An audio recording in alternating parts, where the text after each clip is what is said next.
بسم اللہ الرحمن الرحیم۔ محترم ناظرین و سامعین، آج ہم رمضان المبارک کی ایک نہایت اہم عبادت کے بارے میں تفصیل سے گفتگو کریں گے، اور وہ ہے نماز تراویح۔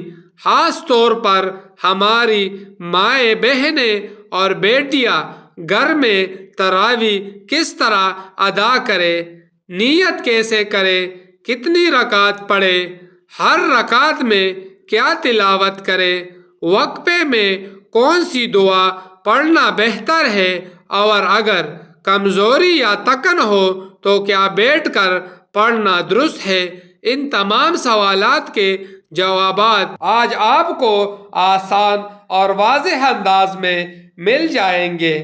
سب سے پہلے یہ جان لیجئے کہ تراویح کا وقت کب شروع ہوتا ہے۔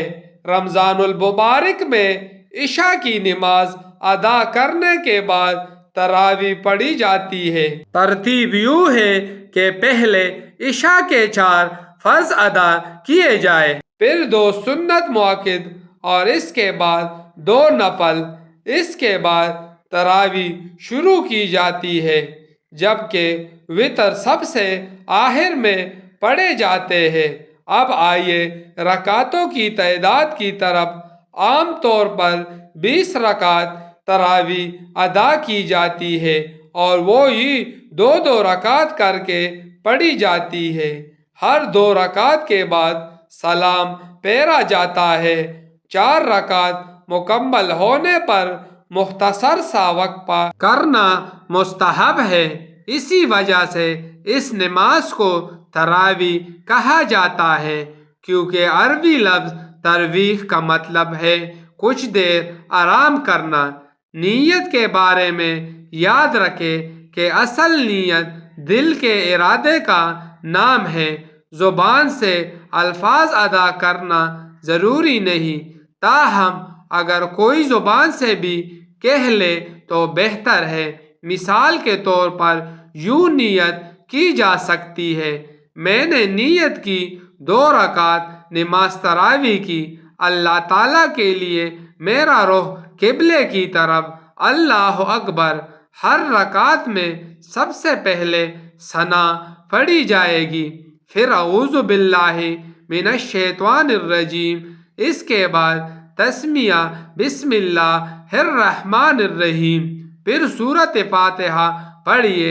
الحمدللہ رب العالمین الرحمن الرحیم مالک یوم الدین ایاک نعبد و ایاک نستعین اہدنا الصراط المستقیم صراط الذین انعمت علیہم غیر المغضوب علیہم ولا الضالین۔ اور اس کے بعد قرآن مجید کی کوئی بھی سورت یا چند آیات ملائی جائے گی۔ اگر کسی کو چند ہی صورتیں یاد ہو تو وہی بار بار پڑھ سکتے ہیں، اس میں کوئی قباحت نہیں۔ اصل مقصد خشوع کے ساتھ قیام کرنا ہے، نہ کہ زیادہ سورتوں کا یاد ہونا۔ سورت کی تلاوت کے بعد رکوع کیا جائے گا، اور کم از کم 3 مرتبہ سبحان ربی العظیم پڑھا جائے گا۔ رکوع سے اٹھتے ہوئے سمیع اللہ لمن حمدہ کہا جائے، اور سیدھا کھڑے ہو کر ربنا لک الحمد پڑھا جائے۔ پھر سجدے میں جا کر کم از کم 3 مرتبہ سبحان ربی الاعلیٰ کہا جائے۔ 2 سجدوں کے بعد 1 رکعت مکمل ہو جائے گی۔ دوسرے رکعت بھی اسی ترتیب سے ادا کی جائے گی، اور آخر میں التحیات، درود اور دعا پڑھ کر سلام پھیر دیا جائے گا۔ ہر 4 رکعت کے بعد تھوڑی دیر بیٹھ جانا بہتر ہے۔ اس دوران کوئی مخصوص دعا پڑھنا لازم نہیں، اگر کوئی معروف دعا پڑھ لی جائے تو اچھا ہے، ورنہ تسبیح، تحمید، تکبیر یا درود شریف بھی پڑھا جا سکتا ہے۔ حتیٰ کہ خاموش بیٹھ کر کچھ دیر آرام کر لینا بھی درست ہے، کیونکہ اس وقفے کا مقصد جسم کو راحت دینا ہے۔ اب ایک اہم سوال، کیا خواتین تکن کی وجہ سے تراویح بیٹھ کر پڑھ سکتی ہے؟ یاد رکھیں کہ تراویح فرض نہیں بلکہ سنت مؤکدہ ہے۔ نفل اور سنت نماز بیٹھ کر ادا کرنا جائز ہے، چاہے عذر نہ بھی ہو۔ البتہ اگر بغیر کسی حقیقی مجبوری کے بیٹھ کر پڑھا جائے تو اجر کم ہو سکتا ہے، لیکن اگر واقعی کمزوری، بیماری، چکر آنے یا شدید درد کی تکلیف ہو تو بیٹھ کر پڑھنا بالکل درست ہے، اور امید ہے کہ اللہ تعالیٰ مکمل اجر عطا فرمائے گا۔ فرض نماز کا حکم مختلف ہے۔ اگر انسان کھڑا ہونے کی طاقت رکھتا ہو تو اسے فرض نماز کھڑے ہو کر ہی پڑھنی ہوگی۔ معمولی تکن یا روزمرہ کی مصروفیت شرعی عذر نہیں بنتی، تاہم اگر بیماری یا شدید کمزوری ہو تو بیٹھ کر یا ضرورت پڑنے پر اشارے سے بھی نماز ادا کی جا سکتی ہے۔ بہت سی خواتین یہ بھی پوچھتی ہے کہ اگر وہ روزہ رکھتی ہے، 5 وقت کی نماز ادا کرتی ہے، لیکن کسی وجہ سے تراویح نہیں پڑھ پاتی تو کیا ان کے روزوں کا ثواب کم ہو جائے گا؟ اس کا جواب واضح ہے۔ روزہ ایک الگ فرض عبادت ہے اور تراویح ایک الگ سنت عبادت۔ اگر کوئی خاتون صحیح طریقے سے روزے رکھتی ہے تو اس کا روزہ درست ہے اور انشاءاللہ اسے مکمل ثواب ملے گا، چاہے وہ تراویح ادا نہ کر سکتی۔ البتہ تراویح چھوڑ دینا ایک محرومی ضرور ہے، اس لیے استطاعت کے مطابق اس کا اہتمام کرنا چاہیے۔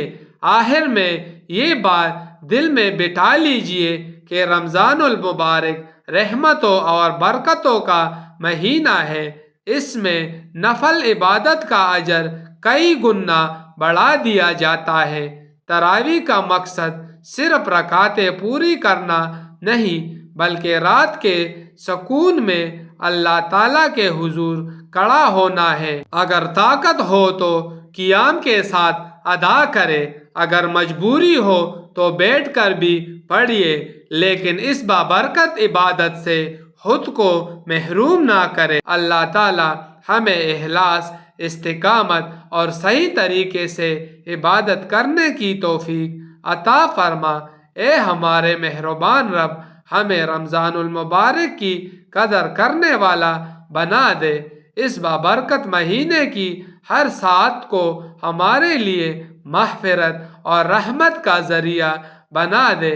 یا اللہ، ہمیں رمضان میں اخلاص کے ساتھ روزے، نماز اور تلاوت کی توفیق عطا فرما، اور اس ماہ کریم کو ہمارے گناہوں کی معافی اور درجات کی بلندی کا سبب بنا دے۔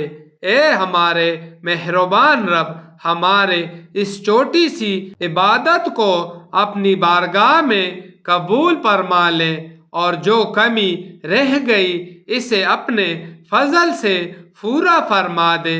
اے دلوں کے مالک، ہمارے دلوں کو قرآن کی محبت سے بھر دے اور نماز کو ہماری آنکھوں کی ٹھنڈک بنا دے۔ یا اللہ، ہمارے گھروں میں سکون و برکت عطا فرما، ہمارے والدین کی مغفرت فرما اور ہماری اولاد کو نیک بنا دے۔ اے کریم پروردگار، ہمارے آنسوں کو اپنی رضا کا وسیلہ بنا لے اور ہمیں دنیا اور آخرت کی بھلائیاں عطا فرما۔ آمین یا رب العالمین۔ ناظرین کرام، اگر یہ ویڈیو آپ کے لیے مفید ہو تو اسے لائک کریں، شیئر کریں اور چینل کو سبسکرائب کر کے اس نیکی کے پیغام کو دوسروں تک پہنچانے میں ہمارا ساتھ دیں۔ اگلی ویڈیو تک کے لیے اجازت دیجیے گا۔ اللہ حافظ۔